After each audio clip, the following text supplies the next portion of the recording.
ফিফটির পর যেভাবে হাত উঁচিয়ে দোয়া করলেন মোহাম্মদ রেজওয়ান দেখে মনে হচ্ছে বৃষ্টির জন্যই দোয়া করছেন তিনি। কারণ একমাত্র এই টেস্টে হার থেকে বৃষ্টি বাঁচাতে পারে পাকিস্তানকে। শুধু তাই নয়, বাংলাদেশের বিপক্ষে না পেরে অসৎ উপায় অবলম্বন করলেন মোহাম্মদ রেজওয়ান। বারবার অভিনয় করে ম্যাচ থামিয়ে দিচ্ছিলেন পাকিস্তানি এই ব্যাটার।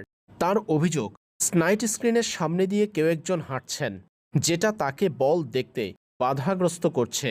অথচ মাঠে বাংলাদেশের ১১ ফিল্ডারের কেউই সেটা দেখছেন না।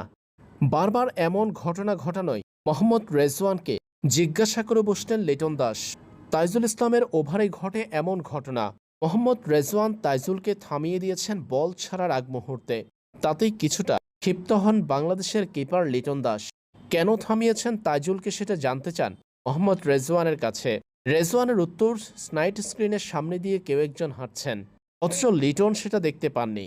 এই ঘটনা নিয়ে লিটনের সাথে তর্কে জড়ান মোহাম্মদ রেজওয়ান। মূলত ম্যাচ থামিয়ে কালক্ষেপণের চেষ্টা পাকিস্তানি ব্যাটার মোহাম্মদ রেজওয়ানের। লক্ষ্য আজকের দিন এই উইকেটে শেষ করা। আর রেজওয়ানের এই চালাকি বুঝে তাকে ধরে ফেললেন লিটন দাস। লিটনের প্রশ্নে মেজাজ হারিয়েছেন রেজওয়ান। বেশ খানিকটা সময় এ নিয়ে তর্ক করতে দেখা যায় দুজনকে।